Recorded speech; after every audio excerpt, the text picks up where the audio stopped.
This program contains embedded descriptive video. It was written to be accessible for blind and low-vision viewers. AMI Originals presents Bicycle Infantry, Honoring the Fallen.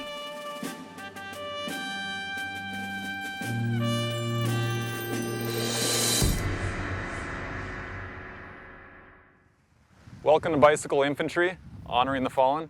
I'm your host, Dave Duncan. I'm a member of the Canada Ski Cross team, competed in the Sochi Olympics, and I'm an ambassador for Wounded Warriors Canada. I'm walking on the golden sands of Juno Beach. Today, all you hear are sounds of gulls, the English Channel crashing onto the beach, and the normal din of the town of Courcelles-sur-Mer. The sand dunes to my right are covered in beach grass that gently sway in the constant cool breeze. On June 6, 1944, it was a much different setting. Juno was the second most fortified beach in the D-Day invasion. Only Omaha was more heavily defended. The Germans were dug into the dunes and were in thick concrete bunkers and pillboxes with their machine guns pointed towards the channel. Canadian soldiers swiftly exited their landing crafts and raced towards the beach. The Germans fired small arms, machine guns, heavy and medium artillery at our infantry as they hit the beach. Things didn't look good early. In the first hour, we suffered a 50% casualty rate. The large concrete bunkers that line the beach at Courcelles-sur-Mer today are not nearly as menacing as they were in 1944. Now, they are sinking into the sand dunes, but the defensive structures stood strong and were formidable obstacles for the Canadians that took the beach.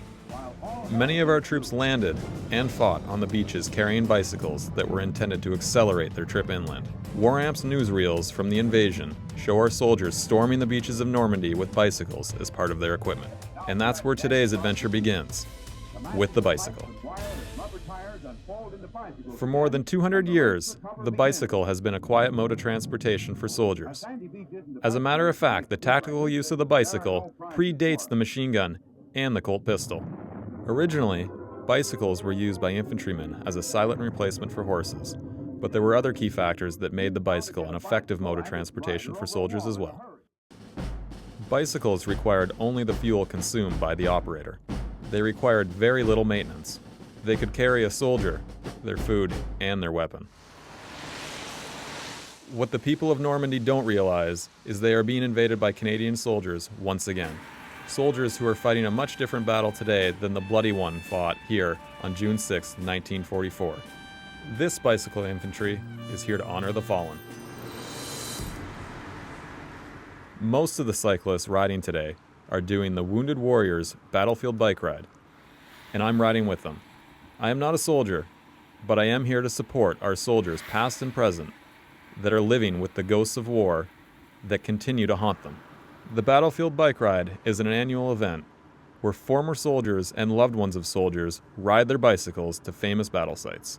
This ride is extra special because it coincides with Canada's exit from the war in Afghanistan, the 100th anniversary of the start of World War I, and the 70th anniversary of the D-Day invasion. Nice to meet you. Nice to meet you. Hey. How are you? This must be the son. This is Martin. Scott Maxwell, the executive director of Wounded Warriors Canada, met each rider as they arrived in Normandy, and he says it didn't take long for the Canadian ride to sell out. 70th anniversary of D-Day, 100 years of the Great War. Let's try to. This is the time to launch this for ourselves. So we got ready to go. We opened up the spots. They quickly filled. 110 riders. Wounded Warriors Canada helps veterans living with post-traumatic stress disorder and is a leader in programs designed to help returning soldiers dealing with mental illness.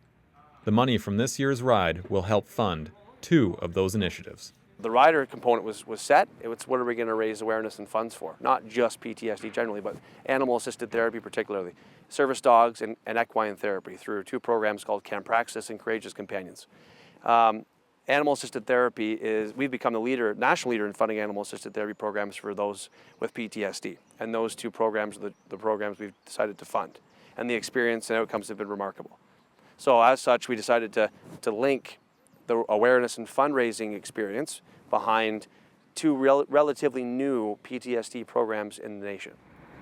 The Battlefield Bike Ride is visiting the sites of major Canadian battles. Among the stops are some of the more famous battle sites like Vimy Ridge, Dieppe, and of course here at Juno Beach. the ride will make stops at some places you wouldn't expect to find Canadians. We will take you through each site and tell you the story behind it. But more importantly, we will bring you into the mind of the rider and feel what they feel as they reflect at each of the battle sites.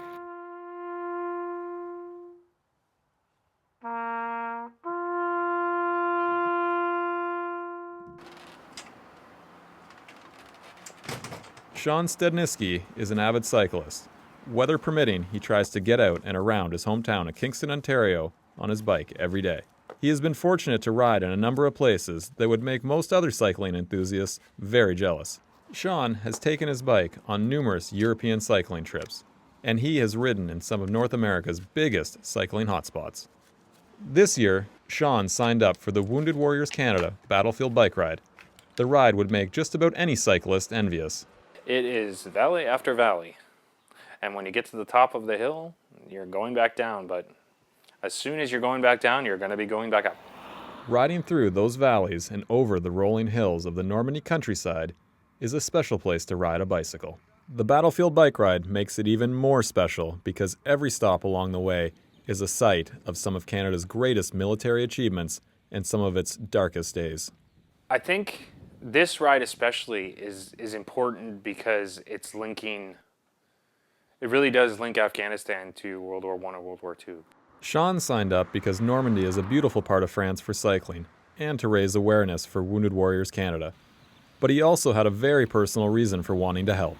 I deployed with all three Navy, Army, and Air Force. I was in Afghanistan in 2003. Sean served in the Canadian Armed Forces from 1997 until 2012.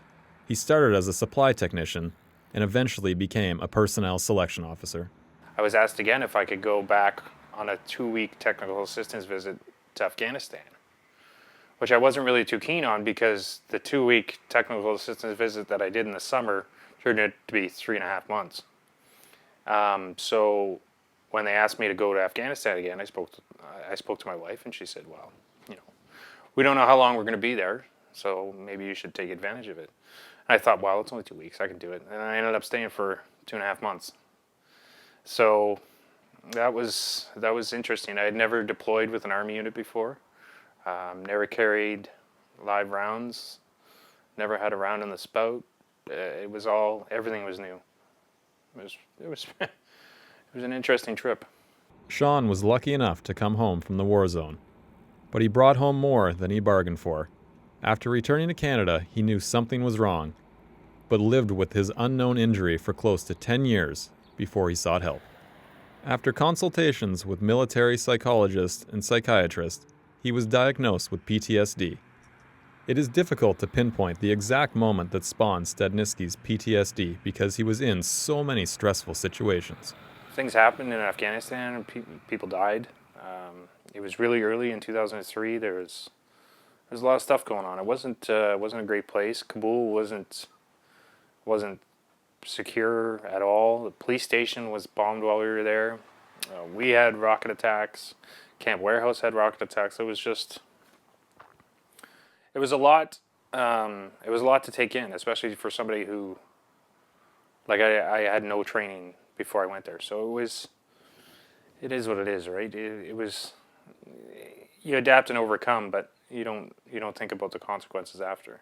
Sleep would often elude Stedniski for days at a time, and even now, he has trouble sleeping without the help of medication. With so many triggers that sink him into his darkness, going about his daily routine is nearly impossible without being medicated. I take medication for sleep. I take antidepressants. I've been diagnosed with sleep apnea now. For Stedniski, his bike is very therapeutic, and one of the ways Stedniski copes with PTSD. The exercise is good for his body, but more than that, it aids his mind in the healing process. He credits his passion for cycling for saving his life. I guess now I'm starting to come to grips with the fact that I have PTSD, so now it's about managing symptoms, managing life. So I have to do, it's kind of like anything, right? You have to do the proper maintenance to make sure you're taking care of yourself. And cycling is a big thing for me. And when I'm not cycling, I go down. Things aren't great. Since PTSD has been recognized as a serious issue by the military, Stedniski knows it is now easier to get the help he needs. He also understands the people who came before him did not have the same luxury, and they need to be honored, not just for their physical sacrifice, but for their mental sacrifice as well. A friend of mine always likes to say that it's not how you got to the bucket of shit, it's that we're all in the bucket of shit together. So it doesn't matter whether you went to Bosnia, whether you went to Rwanda, we're all dealing with a lot of the same things that people in World War I and World War II came home and they didn't have the opportunity to deal with them the way we do. So in a sense, it's a bit to honor them, but to also recognize that we're all human. And whether it was 1914 or 2014, the effects are the same. And it's okay to talk about it. During a stop in Arras, France, former medic technician Melissa McCulloch was getting ready to ride her bike. You need a bicycle? Yes. I was going to get it. For the Afghanistan veteran, her war hasn't ended. It continues, but on a completely different front. It's a challenge every minute of every day. Melissa is known as mom to most of the 30,000 sons and daughters she served with in her Canadian military family. When she found out she was going to Afghanistan with the 33 Health Services Unit, she was excited and apprehensive. She knew she needed to do her duty and watch over her flock. When she arrived, she received a very rude welcome.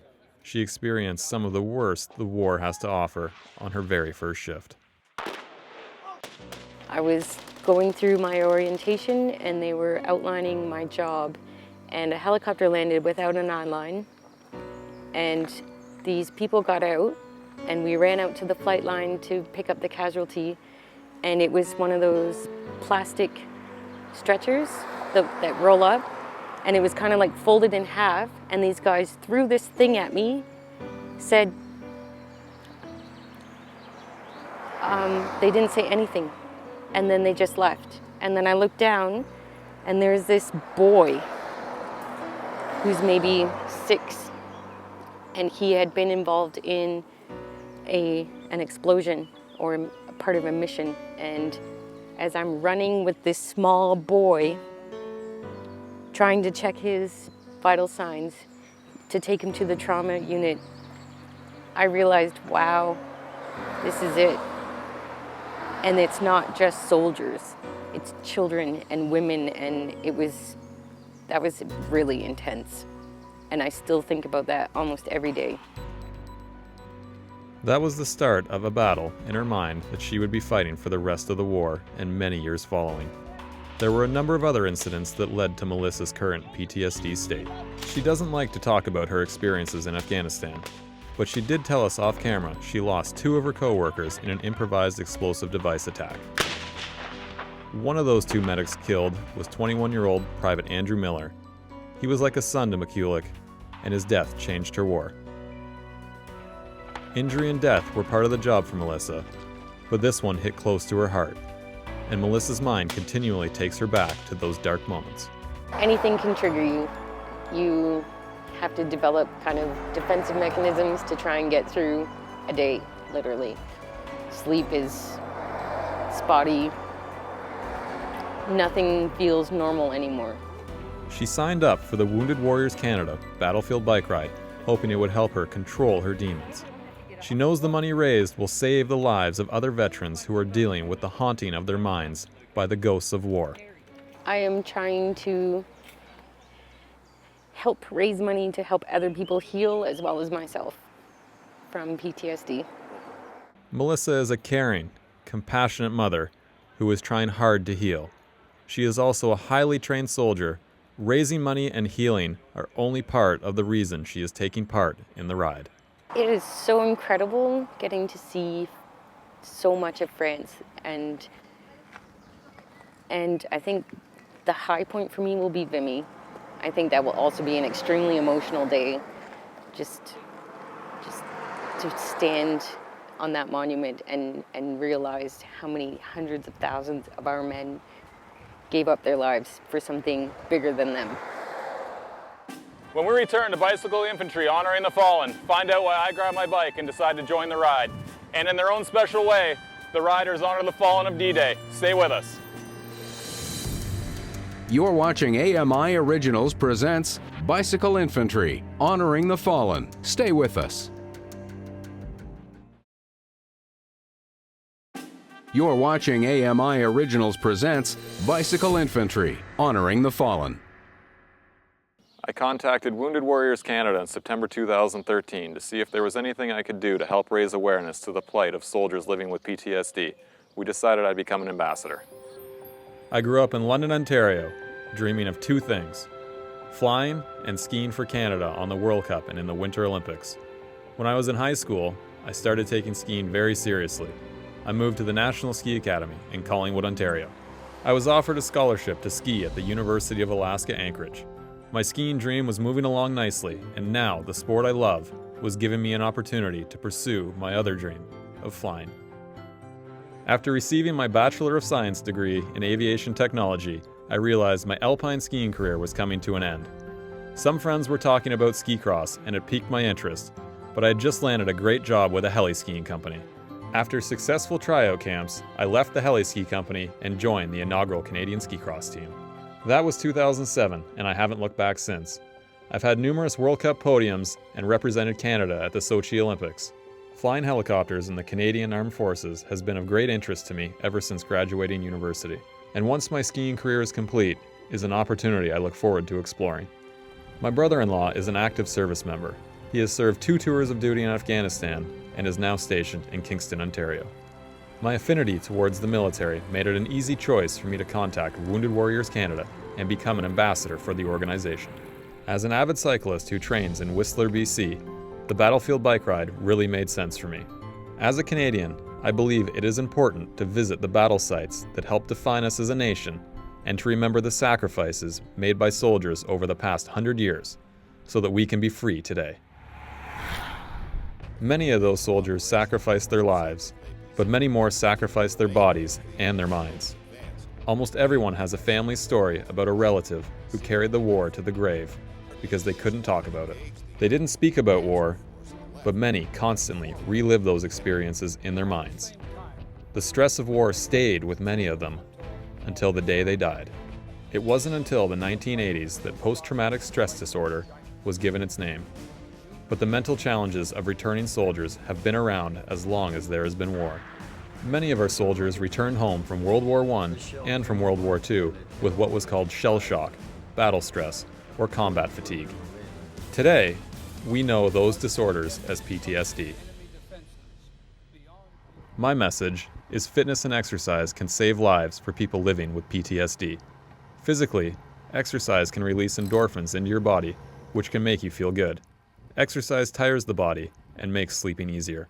Mentally, exercise works as an antidepressant that helps relieve stress. Most exercise programs are social in nature, which can be motivating for people living with mental illness.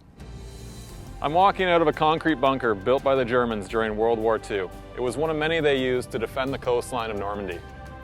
When we return to Bicycle Infantry, Honoring the Fallen, we'll take you to the site of where the Canadian military had one of its darkest days. That story when we come back.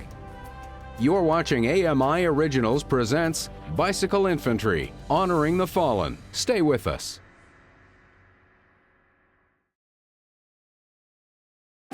You're watching AMI Originals presents Bicycle Infantry, Honoring the Fallen. Welcome back to Bicycle Infantry, Honoring the Fallen. I'm Dave Duncan. In an article written after the war, one veteran who fought with the Nova Scotia Highlanders describes D-Day +1 as hell on earth.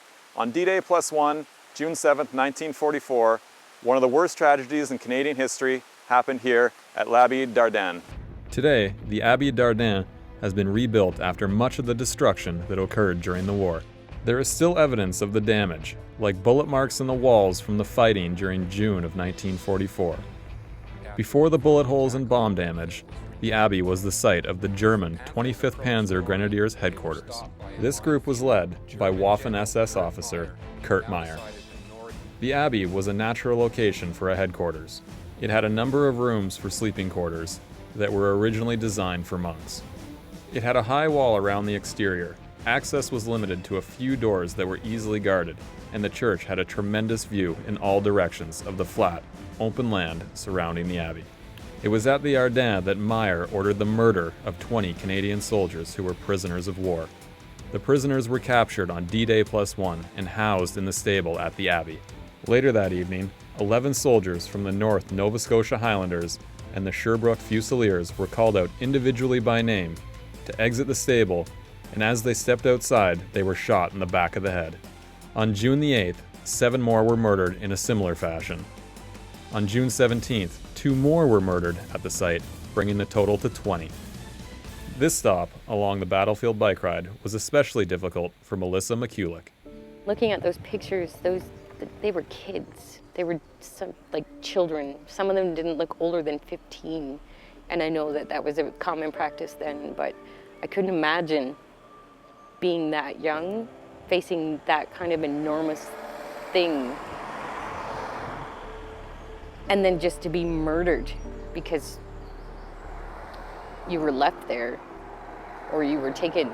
And that was kind of a trigger as well, because there were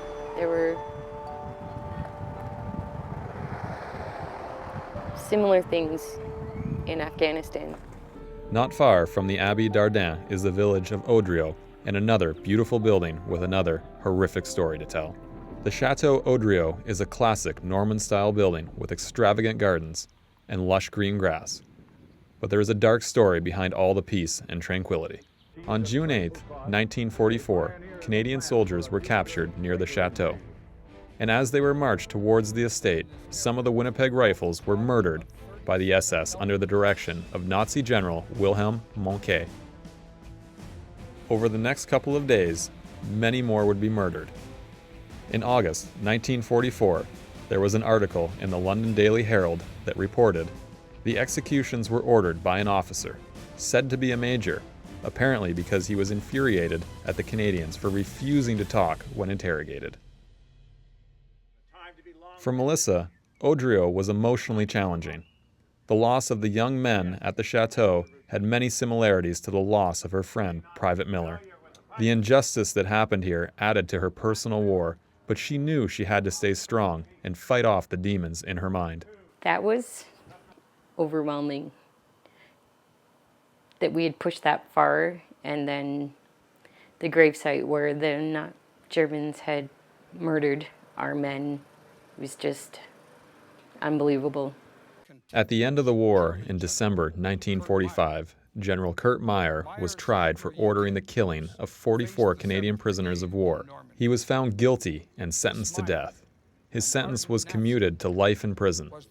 He was released in 1954 and died of a heart attack in 1961 on his 51st birthday. I'm walking on a stony beach in Dieppe.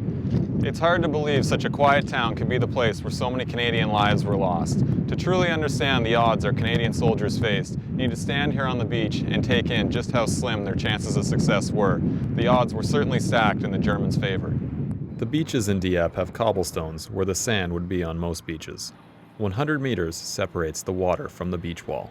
The cliffs on either side of the seawall are the perfect place for the German gunners to cut down our boys. And cut them down they did. More than 3,600 of the 6,000 Canadians that landed in Dieppe were either killed, wounded, or captured. August 19th, 1942, is a day Canadians should never forget.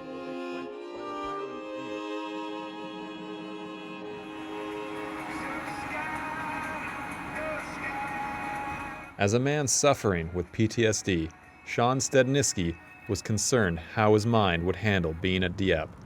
But the soldier in him was looking forward to walking the beach and being in the place that tragically will forever be a black spot in Canadian military history.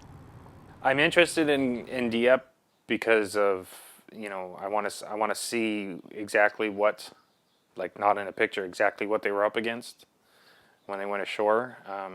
But it's, again, that it's going to be, that one's going to be tough because I think it was a little bit unnecessary. But, that's revisionist history. Can't change it. Dieppe, 1942. 2 years ago, German cameramen record the landing of the 2nd Canadian Division on the beach transformed into a living hell. British Vice Admiral Lord Mountbatten planned the raid codenamed Operation Jubilee. Some say it was destined to fail right from the start. There are a number of tactical reasons for the attack, including easing pressure on the Soviets, who were struggling while fighting the Germans on the Eastern Front. Our soldiers, who were in Great Britain at the time, believe there was more to the story. World War II veteran Trooper Ted Spence told our producers before he passed away that he believed there was another reason for the attack. According to Spence, Canadians were enjoying London just a little too much. They were enjoying the nightlife, the ladies, the pubs, and many were willing to drop the gloves with the locals, British soldiers, and each other. Somewhere up the chain of command, it was decided to give the boys something to do to relieve their boredom. Regardless of the reason for the attack, many consider it an epic failure despite the lessons learned on the beaches of the resort town. The hardest hit regiments landed on Puy Beach. Only 65 of the 556 men who attacked the small beach made it home, and 207 of those casualties were in the first few minutes. It is not hard to figure out why it didn't work. The German defenders were prepared for the Canadians because the landing craft were spotted by German patrol ships about an hour before they reached shore.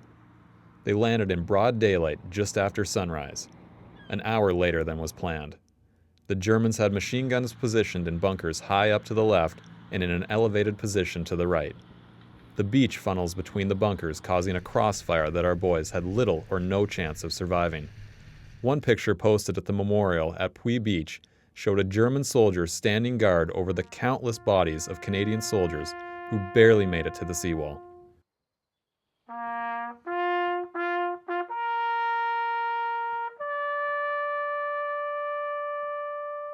For we are warriors of heart and spirit.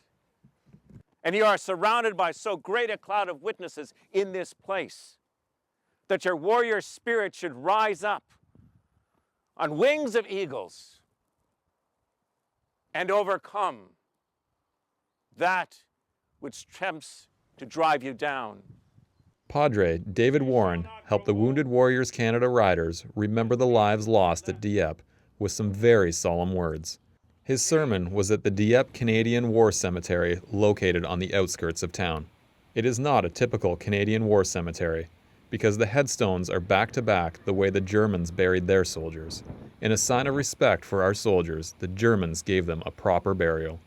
Many of the gravestones belong to members of the Essex Scottish Regiment. The regiment was made up of soldiers from the Windsor, Ontario area and a handful of Americans from across the river in Detroit, Michigan. A German soldier who defended the beach spoke of the bravery of the Canadian regiment, saying they didn't stop fighting until they were out of ammunition or they were dead.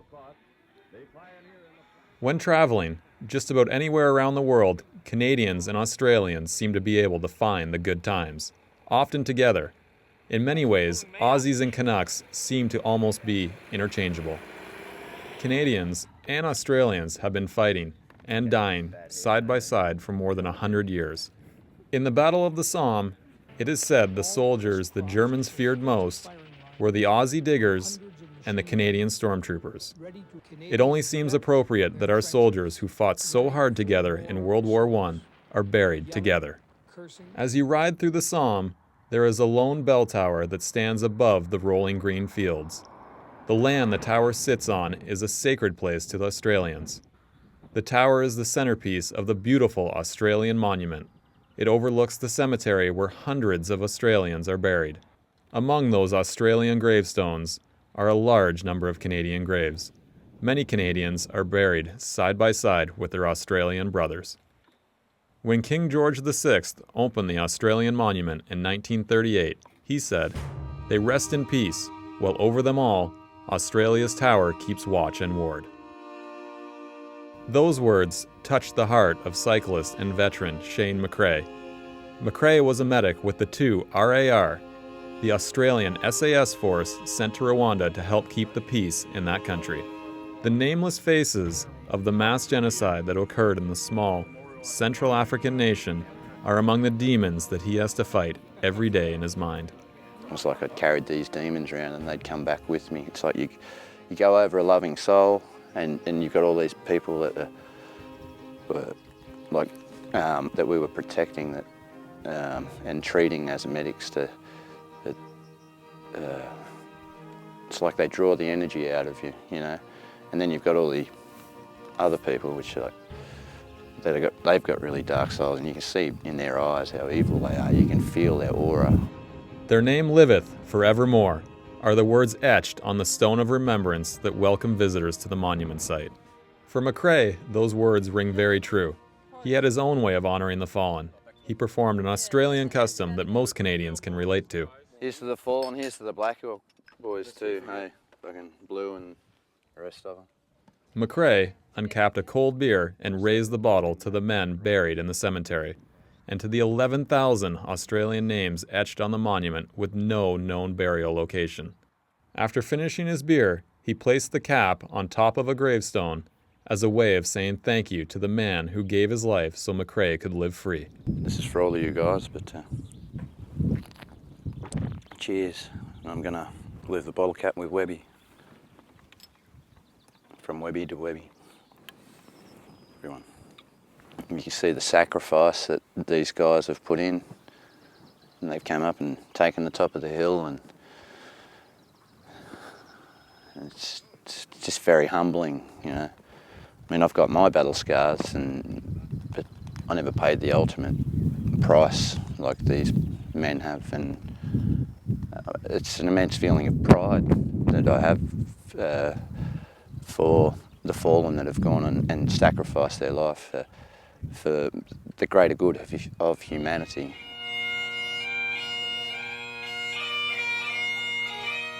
Padre Phil Ralph was followed closely by 5 of the 6 Australians on the Wounded Warriors Canada ride, as he led the procession up the hill, past the gravestones that bordered their route to the monument.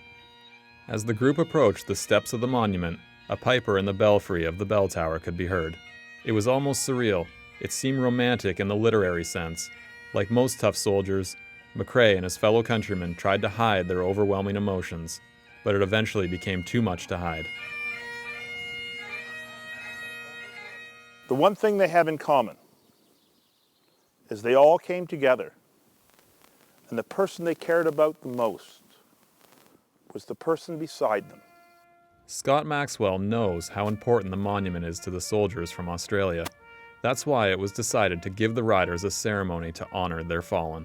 I think it's incredible that they decided to, that organization decided to help fund them to come all this way, to be part of a Canadian experience. And so we quickly said, well, obviously we're going to honor them as much as we can because, as an ally, we're going to do that. And we're not going to tell them intentionally, so they're just going to get that experience live, which was obviously, felt. And I think that's part of the camaraderie component. It wasn't just the Australians that were touched by the ceremony at Villers-Bretagnon.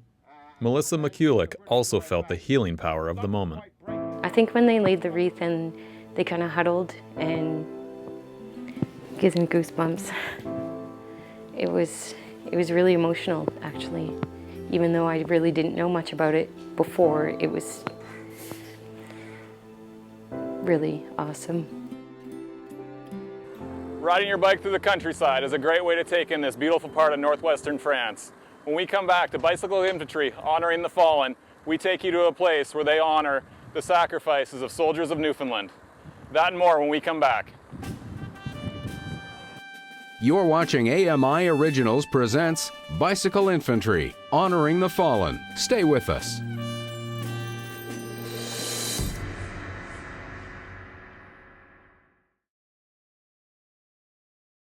You're watching AMI Originals presents Bicycle Infantry, honoring the fallen. Welcome back to Bicycle Infantry, honoring the fallen. I'm Dave Duncan. In 1914, Newfoundland was not yet a Canadian province, and when Great Britain called on the colonies for volunteers, the people in Newfoundland responded. The Newfoundland Regiment was formed, and they saw action in Egypt and Gallipoli before coming here to Beaumont-Hamel. In less than an hour of fighting, they were decimated. The caribou has long been the symbol of the Newfoundland Regiment, and that's why a bronze, life-size caribou statue sits high atop the Newfoundland Monument at Beaumont-Hamel. The trenches that surround the memorial are the same ones that Newfoundlanders climbed out of to attack the German lines on July 1st, 1916. They are about 6 to 8 feet deep. Today they are covered with grass and a wooden walkway through the middle. But in 1916, they were covered with mud, littered with rats who seemed to have free rein in the trenches, and the dead bodies of the British and French soldiers. The Newfoundland Regiment, the majority of it, met its final end here in these trenches on this battlefield.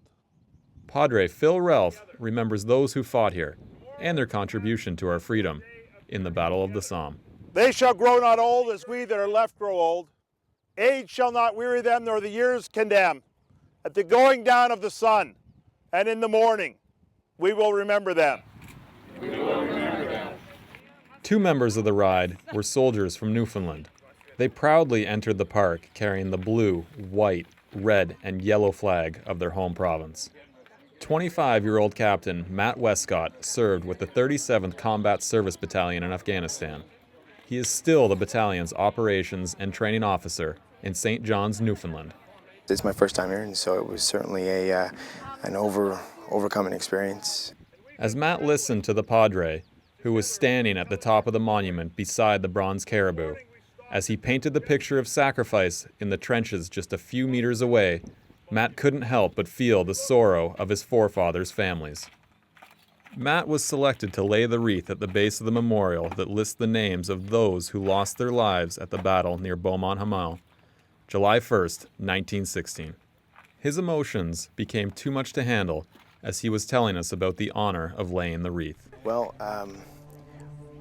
we say in our Ode to Newfoundland, or Ode to Joy, where once they stood, we stand. And so to be here where our forefathers gave so much, gave everything, laying that wreath, it was so powerful, just such an honor to be here, where they stood, Matt didn't really want to talk about his PTSD or the cause of it, so we respected that. Sergeant Major John Heffernan serves in the same battalion as Matt. He has been to Beaumont-Hamel before, and he believes every Newfoundlander should visit the monument. According to Heffernan, the actions in this special place helped define him as a Newfoundlander, as a soldier, and as a man. What was going through my head? All kinds of things, I guess.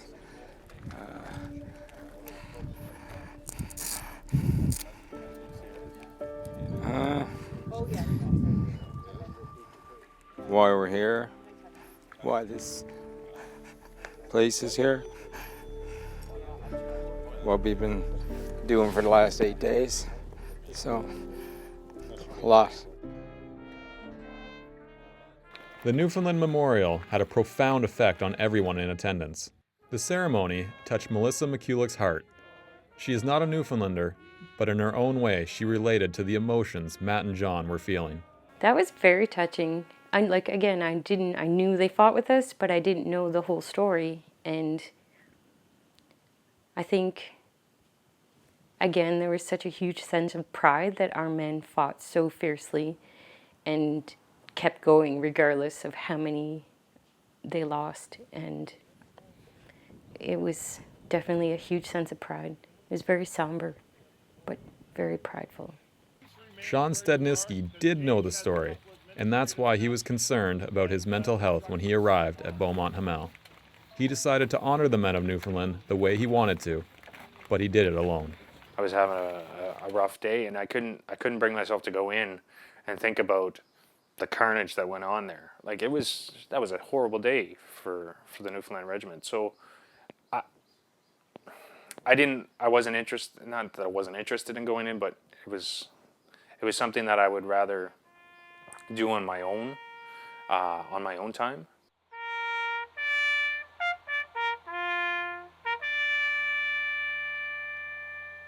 From one of Canada's worst losses during World War I to arguably our greatest victory, the final stop of the Wounded Warriors Canada Battlefield Bike Ride is here at Vimy Ridge.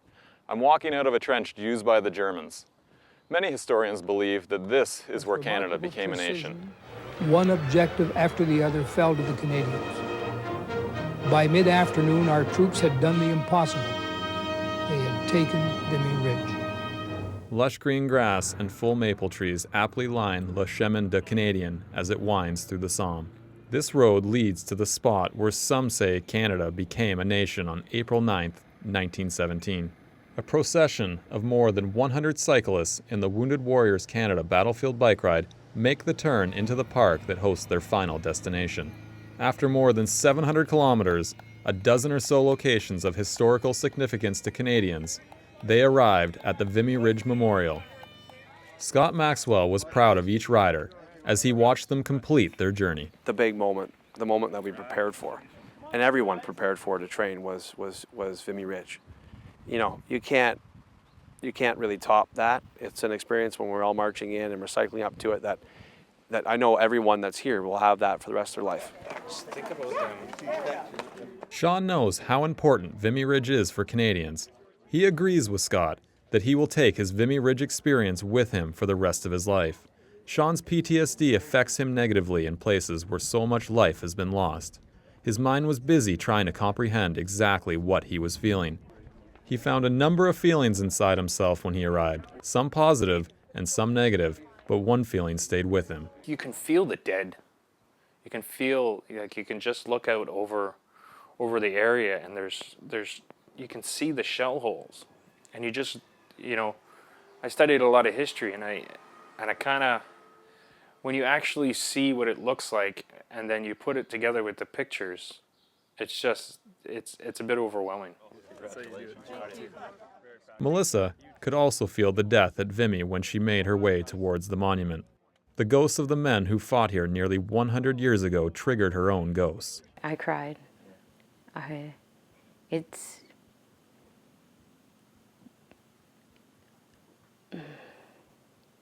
is like the symbol of the losses the world gave for freedom. And it reminded me of my close people that I've lost in Afghanistan, because I think it kind of embodies loss of war in any era, and it was really emotional. It encompasses every emotion you could possibly feel from war. Every Canadian needs to come here to understand what it means to really be Canadian. The ride combined healing and history for those living with PTSD. Their bicycles and their strong will were the vehicles that not only carried the riders to their physical goals, but also carried them towards their mental goals as well. There is a great deal of pride for Scott Maxwell at the end of the ride. He saw remarkable change in each of the riders over the 8 days of the ride. Physically finishing the ride is important, but Maxwell enjoyed witnessing some of the other healing aspects of the event. Help them healing, get them kind of back to some, motivated again to some experiences, some positive experiences that they experienced when they were in the CF, and connecting with people, to sharing a lot of stories in the evening, post-ride that day, to chat about how they're coping, what they're doing, some of the things they're doing that are working, some of the things they tried in the past that have not. There's a lot of discourse that goes on these rides that help long after the ride's over. Shane McRae, Sean Stedniski, and Melissa McCulloch, each a veteran of different campaigns, and now each a veteran of living with PTSD. They all met new friends, they all smiled, they all challenged themselves, and they all reached their final objective. The ride helped them get one step closer to winning their battles. It was healing. It was kind of like, there were a few bumps, some bruises, but I think overall it was more healing than most things that I've done since. Just everything we saw, all the people we met, all the crazy little experiences we had. I think it made me feel more comfortable with myself and with others, which is a huge step for me. During the 8 days of the Wounded Warriors Canada Battlefield Bike Ride, we rode over 700 kilometers, made new friends along the way, and witnessed the healing process of veterans suffering from PTSD firsthand. For more information on the ride or how to get involved, please visit woundedwarriors.ca. Thank you for joining me on this special journey of history and healing. I'm Dave Duncan. Host, Dave Duncan. Produced and written by Jason White. Editor, Darcy DeTony. Camera operators, Darcy DeTony, Emmett Tandon, Ted Cooper, Jason White. Audio editor, Santiago Moffat. Graphics, Mike Smith. Production supervisor, Janice Civitilli. Production manager, Kara Nye. Director, Programming AMI TV, Brian Perdue. Vice President, Programming and Production, John Melville. President and CEO, David Arrington. Special thanks to Wounded Warriors Canada, War Amps Canada, Canadian War Museum, Melissa North, Sean Stedniski, Scott Maxwell, Shane McCrae, John Heffernan, Dan Westcott, Padre Phil Ralph, Padre Dave Warren, Carrie Lynn Twydale, John Harris, Elena Falcone, Piper, Bugler, Daniel Locke, Anthony Nero, Combat Camera. Copyright 2014, Accessible Media Incorporated.